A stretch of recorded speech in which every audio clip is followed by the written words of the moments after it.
Tell Me How It Tastes by Arielle M. DeVito. Mia's dead ex-wife turns up in the middle of the night, dripping. She's soggy with the smell of the lake bed and gets stinking mud all over the mat. Mia doesn't know what to do with her, but she runs a bath that's probably too hot and sits with her back against the bathroom door until she hears it start to drain. Then she pulls the bed sheet up over her shoulders and pretends to be asleep. In the morning, they leave for a road trip, Mia and her ex-dead wife. They don't have an endpoint in mind. West, Aaliyah says. Let's go out west, wherever we end up. So Mia packs for a week. 6 shirts, 4 shorts, 8 pairs underwear, 2 bras should be enough. With everything rolled into bundles by outfit, it all fits in her smallest duffel bag. Aaliyah packs like she always does, arms deep in the closet, talking the whole time. Mia watches her elbows lock and straighten as she stuffs things into a suitcase. They are the same as they've always been, not bloated or gray from a year at the bottom of the lake, and the skin is smooth and whole, not fish-bitten. Mia stares and pretends to listen. She's sitting in the driver's seat by 9. First day. There's a little whistling sound as Mia drives, from a window that doesn't close all the way. It's too hot in the beat-up car, but she hates open windows on highways, the way the wind slaps your cheeks and whips your hair into a frenzy. Aaliyah sleeps with the passenger seat reclined as far back as it goes. She didn't sleep much the night before. Neither did Mia, listening to things move around in other rooms. Aaliyah must have picked up every object in the house, opened every drawer, and rearranged every cabinet. She even heard the sucking sound of the fridge opening, the thuds and clanks of Aaliyah moving Tupperware and throwing away milk cartons. When she eventually came back to the bedroom, she sat upright on her side of the bed with her feet on the floor, and Mia lay still, imagining the longing warmth of the body beside her. After the bath, Aaliyah didn't smell like lake mud anymore, but like something thick and floral. Every year in July, all the bushes in front of the neighbor's house break out in tiny white flowers. At first, the sweet smell is nice, but by the 4th day the flowers' grainy shapes start to swallow up all the leaves, brilliant burning white. You can try to hold your breath when you walk by, but eventually you inhale, and the air is so thick and stifling that time of year that the smell snakes down your lungs and curls up there, making a home of you. Mia had woken up just past dawn with that floral smell in her throat. Aaliyah was sitting with her back against the pillows, reading Mia's journal. While Aaliyah sleeps, Mia drives. She thinks about her manager, who hates last-minute vacation requests, and wonders if she can finally take her bereavement leave a year after the death in question. The vent intermittently belches lukewarm, gasoline-scented air at her, but it's better than the still, stale heat of the car. At one point, she tries putting music on, but Aaliyah shifts in her seat, just awake enough to be irritated, so Mia turns the volume dial all the way down to 0. The road goes on and on and on. Trees, farmland, herd of cows, change lanes, that driver must be high, more trees, that piece of wood looks about to fall off the truck. I wonder how much it costs them to rent these billboards, new dollar menu special exit 104, win big in Atlantic City, after you die, you will meet God. That one is cut in two by the jagged line of a heart rate monitor flatlining. Mia stops for gas twice and eats things that come in bags. Aaliyah sleeps without once waking until the sun has set, and they're crossing into Indiana, and Mia's arms are starting to go numb. Good morning. It isn't meant to sound so sarcastic. Aaliyah doesn't seem to notice. Once she unsticks herself from the chair, she is all energy and excitement and questions. What did you see in Ohio? Have there been horses, cows, sheep? Should we play a game to pass the time? 20 questions, or would you rather? Aaliyah would rather fight one horse-sized duck. Mia would rather lose all of her toes. Aaliyah would rather be paralyzed but have telekinesis. Mia would rather have to eat 100 spiders. Neither of them wants to swim in a pool full of anything but water. They get off at the next exit, and Mia eats something more substantial. Aaliyah sits in the booth across from her and criticizes strangers' clothes. When they're back in the car, Aaliyah driving, Mia slides the passenger seat back and stretches her legs out hard until the tendons under her knees start to hurt. She falls into the sticky sleep brought on by motion, feeling the threads of the music on the radio weave into shallow dreams, waking just enough to turn her aching neck from one side to the other. Mia doesn't know what time it is when she opens her eyes, but all she sees is darkness and blurry lines of red and white lights. She feels creased and tired. The radio is just playing static, but Aaliyah doesn't seem to have noticed. She's staring forward rigidly, and they're going so fast it has to be 90 or more. Maybe Mia is dreaming. There's something frightening about the look on Aaliyah's face, the fixed beauty of it, like an unsmiling doll. So she turns her head back towards the window and follows the lines of light all the way back to sleep. Second day. The car is hot, dripping hot, and Mia keeps wiping beads of sweat off her upper lip with a hand that's nearly as damp. The tiny breeze from the cracked open window isn't worth much when the late morning sun is sliding in through the streaky windshield and draping itself heavy all over her chest and shoulders. Aaliyah looks even worse than Mia feels, her face sweat shiny, the shallow hills of acne across her forehead and jaw bright with it as she slumps in the chair looking listlessly at the window. Is she looking through it to outside? Or is she stuck watching the light turn old rain tracks dusty white, suspended somewhere between the cars inside and out? "Will you turn up the air?" Aaliyah says, again. "It doesn't work," Mia replies, again. "This car is a disaster. Where did you even get this shitbox?" "I needed a new car after you..." Mia cuts a look away from the road, expecting Aaliyah to look sour or sheepish, but there's no expression at all on her still face. "I didn't have time to save up." In a sudden bolt of inspiration, Aaliyah pushes her hands back across her forehead and into her hair, making a hand headband that pulls her skin tight and her eyebrows up into points. "Get off at the next exit, right there, look, get off now." She points at the exit sign, her arm a dog fixed on a trembling rabbit. Mia feels the whine of complaint in her throat, but she knows she'd give in eventually, she always does, so what's the point of arguing? She clicks the turn signal on before drifting across 3 lanes and then stepping down on the brake hard enough that their bodies lurch forward.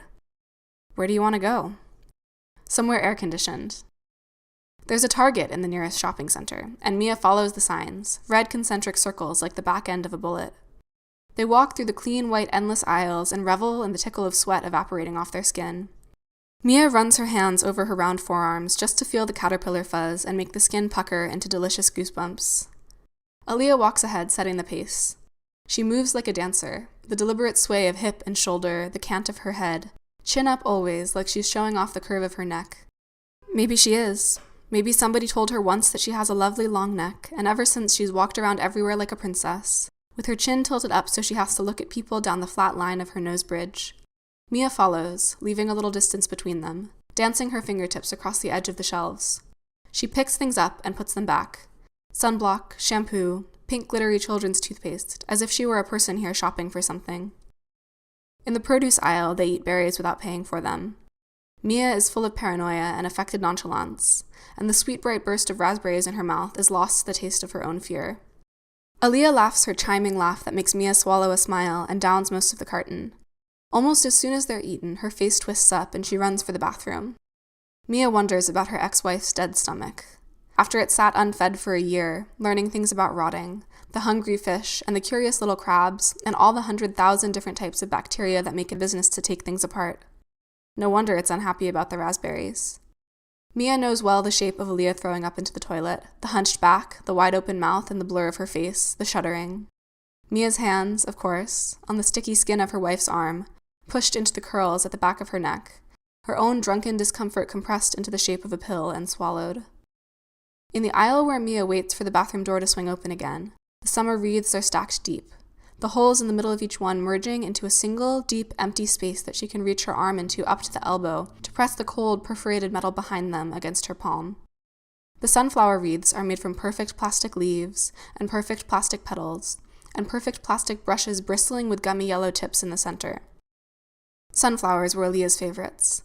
She liked to bring them home and stick them in anything that could hold water, jars, cups, plastic takeout containers, and Mia would clean up the petals they dropped and replace their foggy water. 2 summers ago, when they were driving back from visiting Aaliyah's family, they passed a field of sunflowers which all stood to attention with their faces lifted to the sky. Mia gazed down the lines of them, the spaces between the diagonal rows that shifted and opened as she walked past, just big enough for a body to slip into. Aaliyah took photos, and in them the field looked endless and gorgeous. But it was only near the road that the flowers saw enough sun to be so showy yellow bright. Farther back, she could spot some of the petals drooping soft brown wrinkles and heads hanging lifeless from their twiggy necks. Big, dark, purplish heads, furred with seeds, looking at the ground. This is how Mia remembers it, comforted by their remembered imperfection. But in the photos Aaliyah took, you can see the head of every flower for a mile, and they are each sunny and smiling, every petal plastic perfect. They find a hotel near the Target. It's expensive, but Aaliyah is so excited about falling into a big white bed with crisp sheets neatly folded. Nothing around her has been crisp or neat or white for a year, and Mia thinks about sludge and creeping shrimp as she hands the board clerk her credit card. Everything in the hotel is white, except for the things that are an indeterminate shade of beige, and Mia gets lost in it.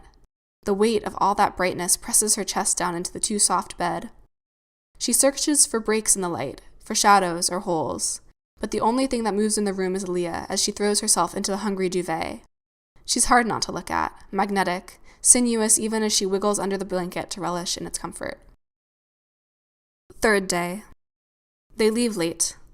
It's hard to give up the cold comfort of the hotel and get back into the car, where the miasmatic air is hot and stale, and the peeling black leather on the seats burns Mia's thighs through her shorts. The road out of Nebraska has been recently paved, so it's a smooth black that eats light from every direction. A billboard tells her Jesus is alive, and the next advertises an adult superstore. Mia watches the road and traces the shapes of bug bodies splattered on the windshield. All the little cavities inside their complicated bodies emptied into a green-white explosion on the glass. There are fewer bugs now than there used to be. Everybody says it.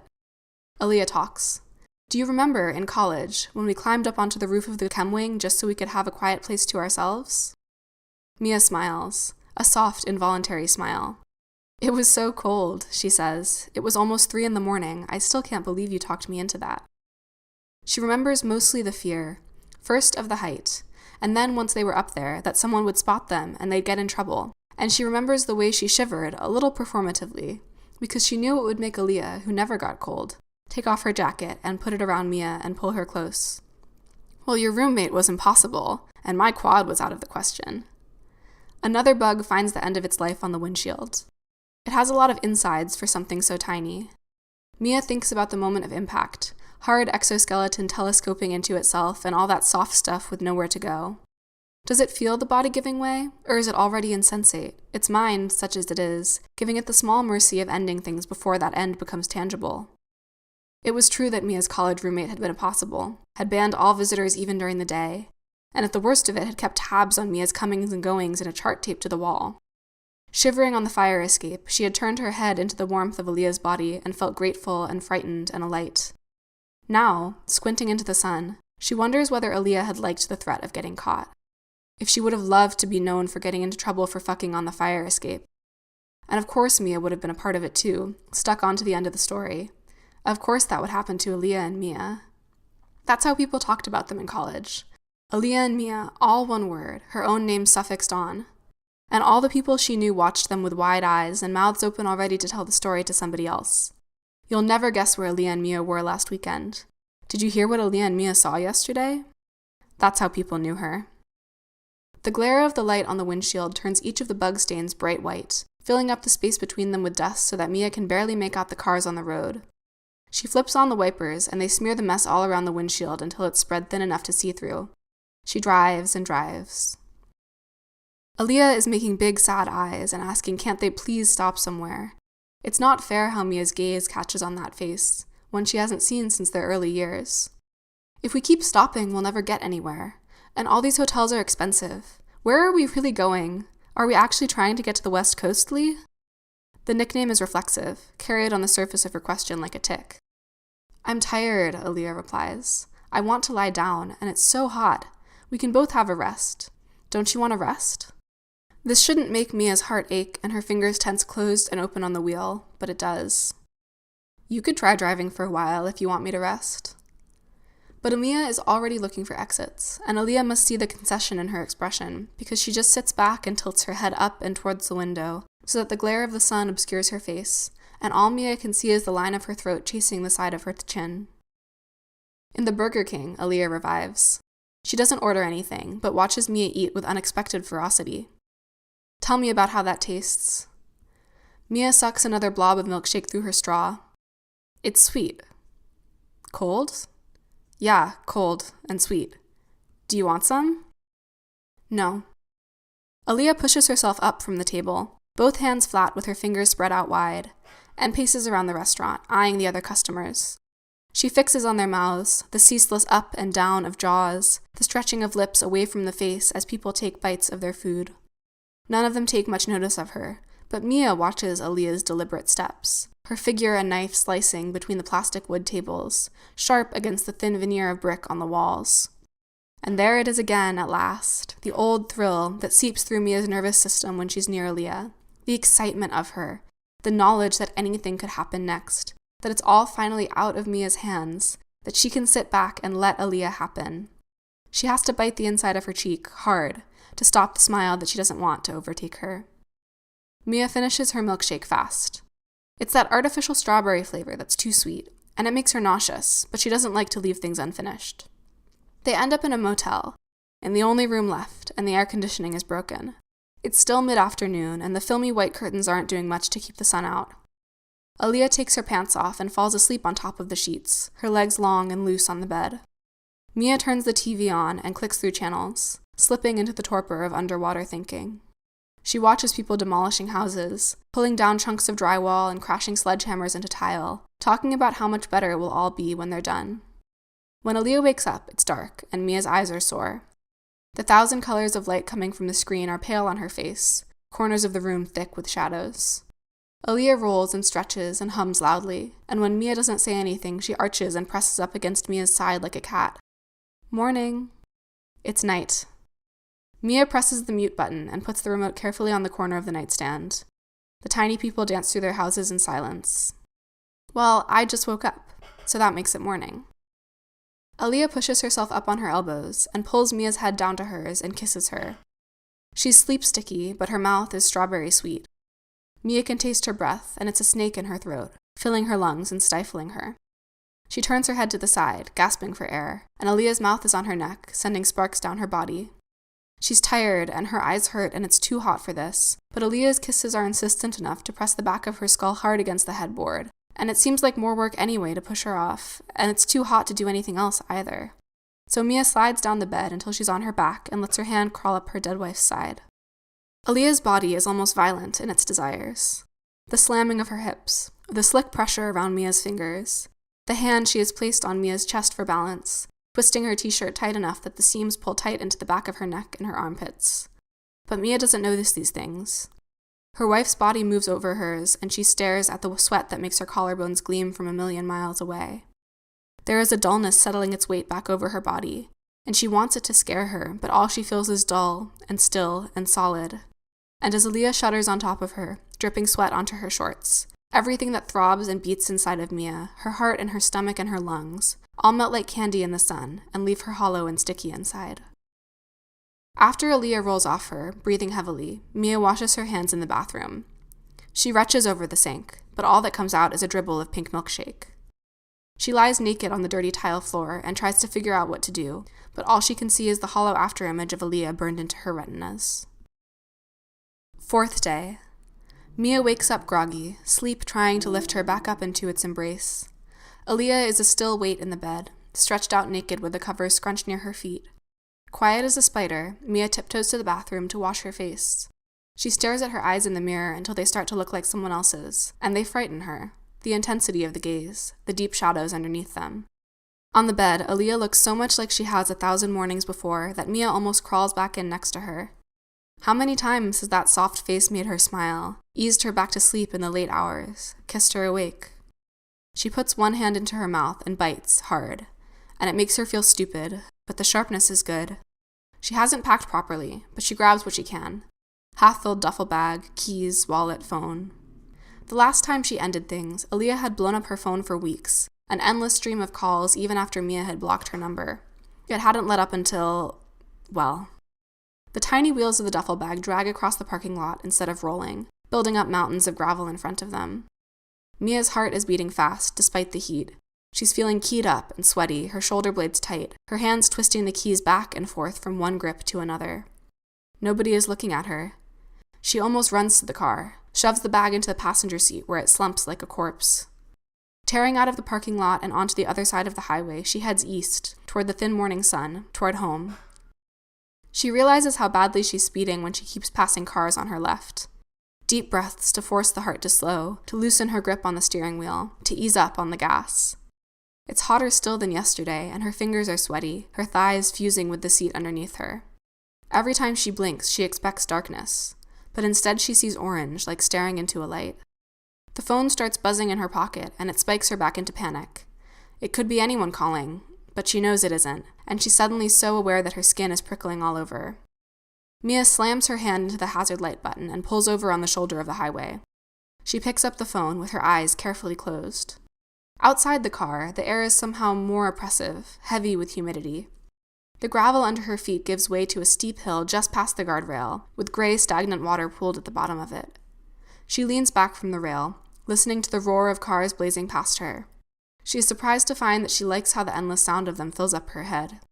Carefully, she peels the phone out of its gummy plastic case and drops it onto the ground.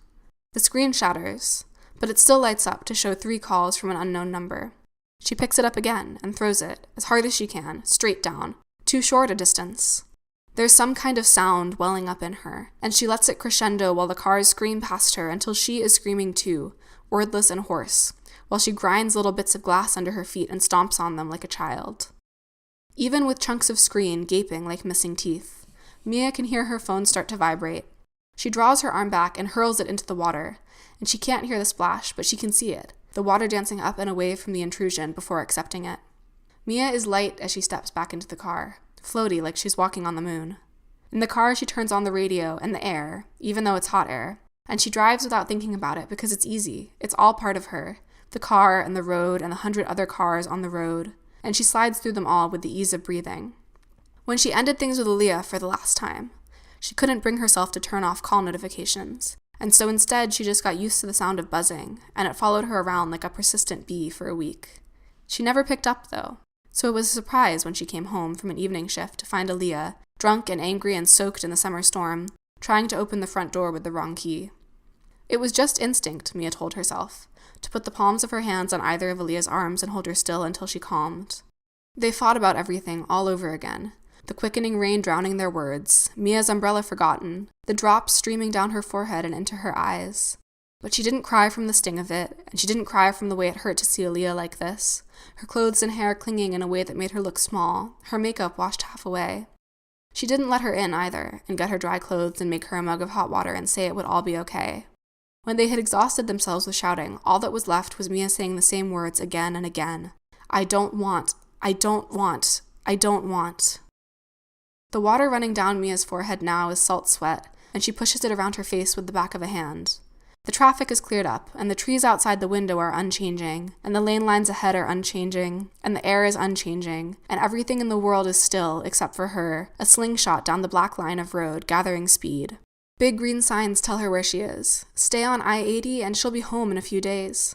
And once she's off the highway, she'll turn left at the gas station and past the shopping center, and then she'll drive over the bridge where... The road ahead of her is splitting off into a dozen directions, sprouting exits like branches. But what frightens her is that in the heat and the stillness of the air, there's a slick layer of light hovering just above the road ahead that looks like water pooling in her path. And she sees Aaliyah, driving away that night, drunk and blurry with tears, and the storm getting louder and wilder, and the crumple of the car's body against the barrier on the side of the bridge, and then its fall, which would have seemed slow for such a huge thing, into the lake, and the black water closing like a camera shutter over the last spot of silver. Mia swerves out of her lane with a speed that makes her body jerk towards the wheel and takes any exit that promises the safety of black solid asphalt, and by the time she is calmed enough to read road signs, she's already miles away from 80, driving with the sun slicing obliquely into her passenger window, nose pointed north.